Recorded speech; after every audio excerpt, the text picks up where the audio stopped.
Welcome back to End of Knowledge. My name is Vishnudeva.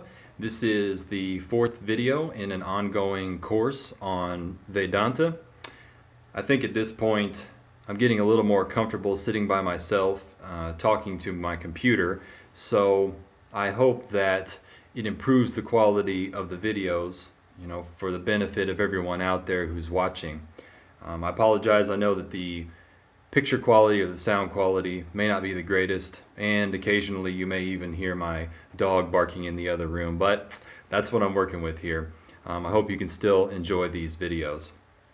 Now, in the past couple of videos, I've been doing a review at the beginning, and I'm actually going to stop doing that for the reason that I'm trying to keep these videos under 30 minutes, because I know that everyone out there doesn't have a lot of time, that you got a lot of things to do, and many people are just trying to squeeze in a little Vedanta study between their normal everyday responsibilities. So since the review can kind of take up 5 to 10 minutes of each video, I'm going to stop doing that. If there's a point that you don't remember, or you need to refresh your memory about something, then please, by all means, go back to the previous videos and watch those. Because it is really important to make sure that you fully understand each video before you progress on to the next one. So in the last video we concluded with saying that Vedanta is the means of knowledge to know yourself, and that action and experience won't really do that, because what you want is permanent freedom. Action done by a limited person cannot give you a limited, permanent result, and experience is always temporary. So freedom can't be a particular experience, because experiences always begin and end. Oh, look at there. Even though I said I'm not going to review, I end up doing it anyway. I guess it's force of habit. But we ended by saying, hey, let's talk about this Vedanta then. If it's this means of knowledge to know yourself, then what are its credentials? Where does it come from? Everybody always kind of has these kind of questions. So the way to understand that is to examine a term that Vedanta uses to describe itself. And it's a Sanskrit term that is aparushe jnanam. And it means jnanam, knowledge, that does not come from Purushas, people. So Vedanta is knowledge that does not come from people. That just means that Vedanta is not invented by people. It wasn't thought up by a particular person or a particular group of people. It doesn't have a founder. There's no one's name on it. Kind of, unlike maybe particular religions where there is a founder of that religion who is associated with it. So we say that Vedanta is aparushe jnanam, knowledge that does not come from people. It's important also to say that it does not come through people. There are particular works on spirituality that are channeled works. They are supposed to come from the other side, or come from the ascended masters through a person, and then that person speaks the words or writes the words down. Vedanta is not like that either. Doesn't come from people, doesn't come through people. Okay? Vedanta comes to people. It's something that people discovered. And when you discover something, you don't create it. It's something that is already present. Kind of like gravity. I like to use that example. It wasn't that gravity wasn't already present in the creation. Okay, it was already there. But it took a particular kind of person, Sir Isaac Newton, to discover that it was already there and investigate what it actually was. And from that, create a particular body of knowledge, a science pertaining to gravity. All right? And what do I mean by saying it takes a particular kind of person? Well, the way that I like to look at it is to use the example of radio waves. All right, there are radio waves present right now. They're passing through the air. They're already present here and now. But you don't necessarily hear them, because for that there has to be the right equipment. There has to be a receiver, but not just any old receiver. You can't just have a receiver there and then just pick up the radio waves. That receiver has to be tuned properly to receive those radio waves. And then once that happens, then the information that's passing through the air is made known and transmitted. So it's the same thing with Vedanta. The original people, they're called rishis, another Sanskrit word that means seers, are the ones who first discovered the already present knowledge of the self. Okay? When they were in the right frame of mind, when their minds were properly prepared or tuned, then this knowledge was discovered by them. All right? So at that point, when the knowledge was discovered by them, the fact remained that they were still people. Okay? They still were subject to make mistakes. So like anything else, this knowledge had to be tested, investigated, and verified by other people. Because if something is true, then it will be true for other people equally. All right? And if there's some kind of variation that comes up in this investigation of the truth that doesn't square with the facts, that doesn't square with logic, then it has to be thrown out over time in order to purify it into a science. Like physics is another example that I like to use. If you have the laws of physics, they're already there and they already are a certain thing. Okay, when you discover the laws of physics, your opinion about them or your beliefs about them don't affect them. So if someone discovers a particular law of physics, then in order to make it into a proper science, then you have to, a proper science that is able to be transmitted to others and taught to others, then other people, other scientists have to investigate it to make sure that they're coming to the same conclusions. Now, if someone has a different opinion or belief about the whole process, they say, oh, actually, no, I don't think that atoms are made out of protons, neutrons, and electrons. I think they're made out of something else. Well, then that kind of belief or opinion has to be discounted and thrown out because it doesn't square with the facts. And this whole same process, this scientific process, was applied to the original knowledge that the rishis discovered. And that's an important thing to know because it shows that Vedanta is a time-tested methodology that has been purified from people's beliefs and opinions. Because what we're interested in here is the truth. And the truth is what never changes regardless of your belief or opinion about it. So in our quest for the truth, meaning the self, meaning the truth about what you really are, then there really isn't much room for belief and opinion. And in fact, those kind of things can really be a hindrance.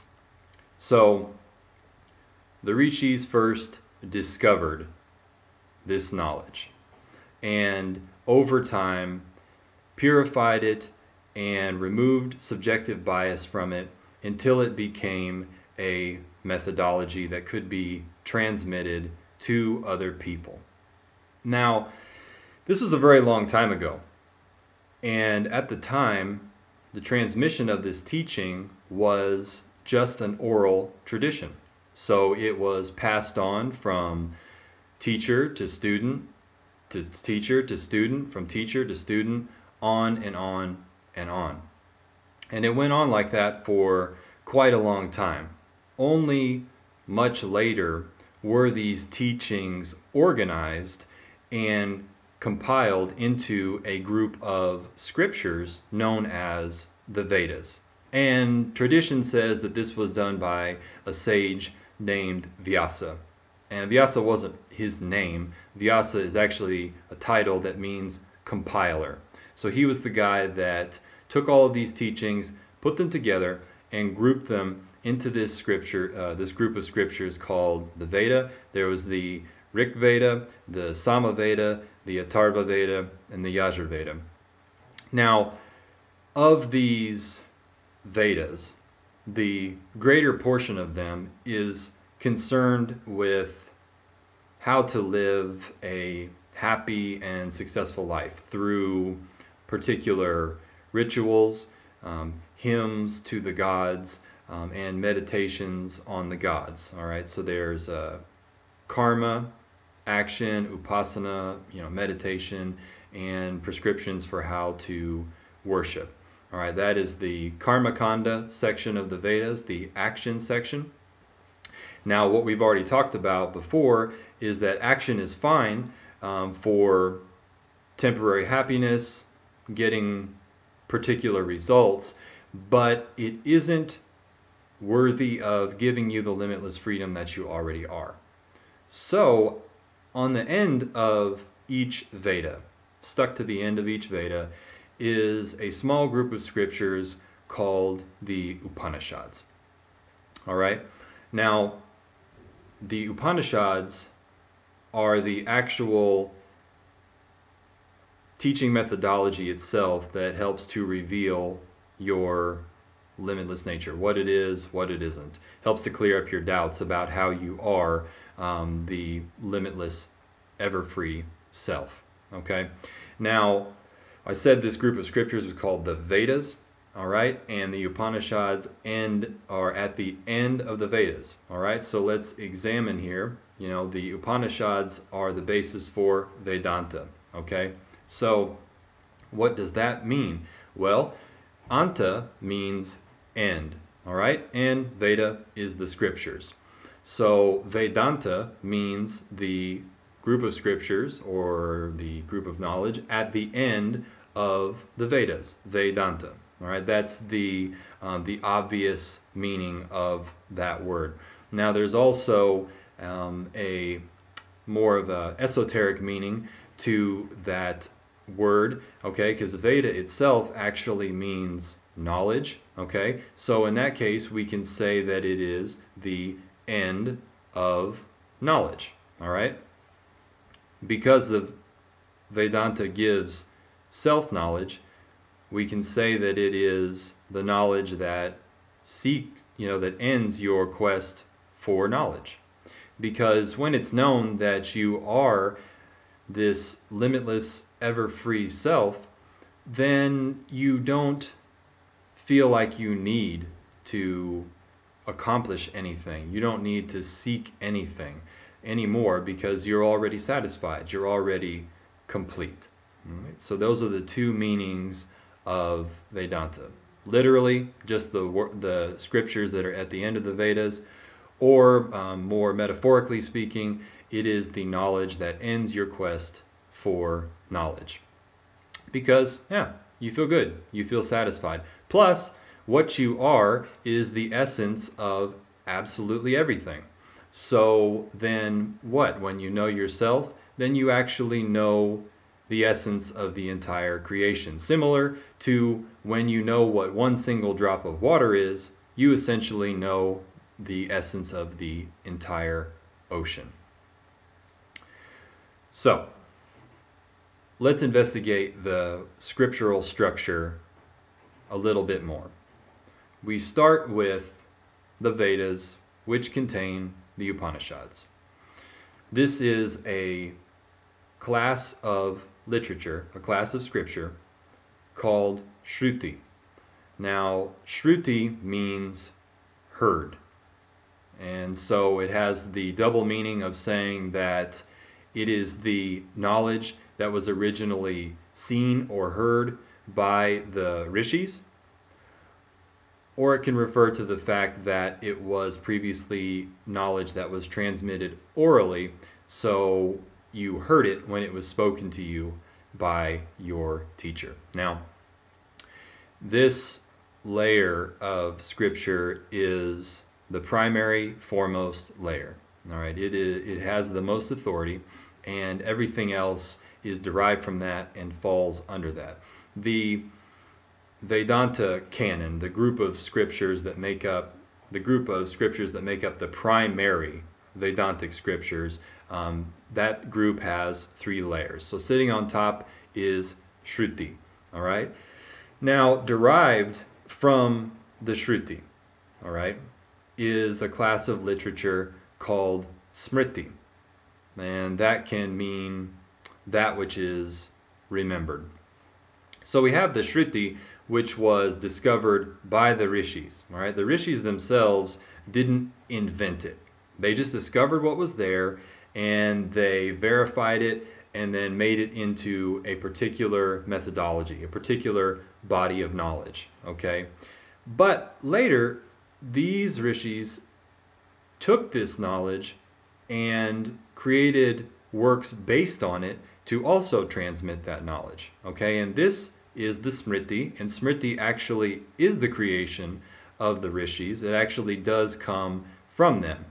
And two of the most well-known forms of Smriti are the Ramayana, the story of Rama, and also the Mahabharata, in which the Bhagavad Gita is like sandwiched in the middle of it. The Bhagavad Gita is a small part of the Mahabharata.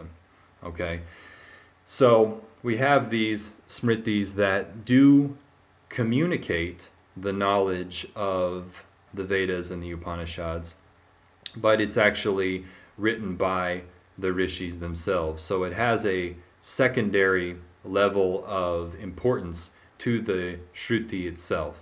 And it's only recognized as Smriti insofar as it coincides with the knowledge of the Upanishads and does not contradict it.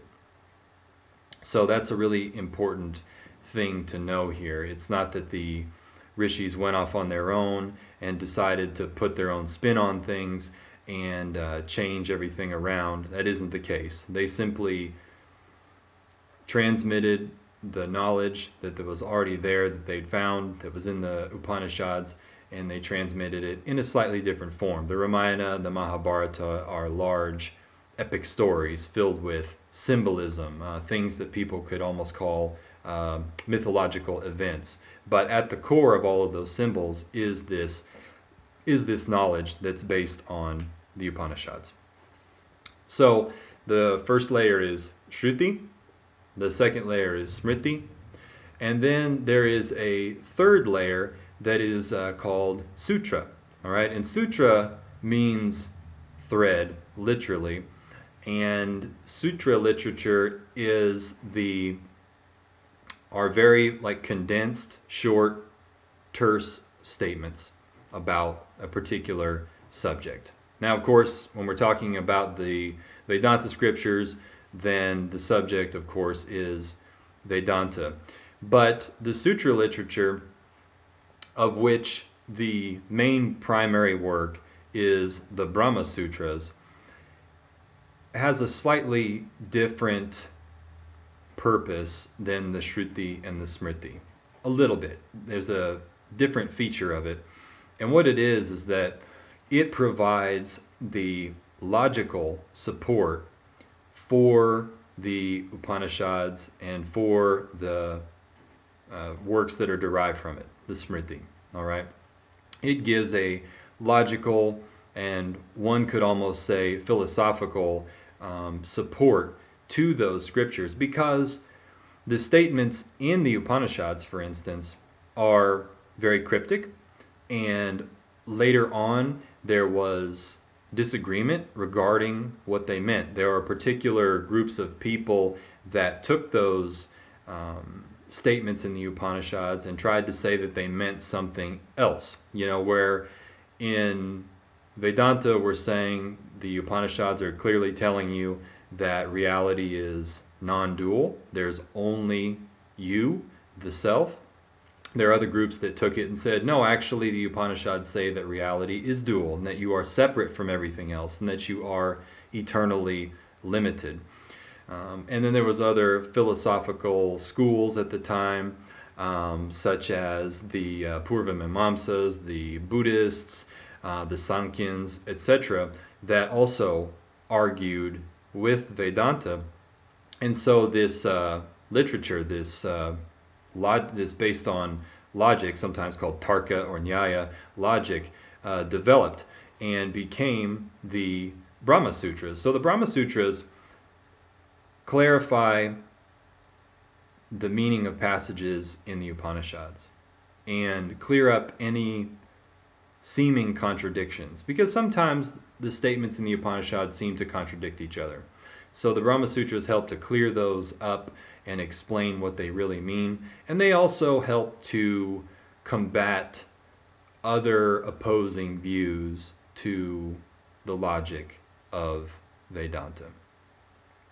I will make a note that for studying Vedanta, if you're interested in freedom, you do not need to study the Brahma Sutras. The Upanishads, the Bhagavad Gita, and some other texts that we'll talk about are completely sufficient for that purpose. The Brahma Sutras assume that you have a very in-depth knowledge of the Upanishads and at least a working, if not advanced, knowledge of Indian philosophy.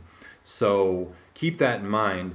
There's plenty of other texts to study. The Brahma Sutras are really not for you unless you are an extremely advanced Vedanta student.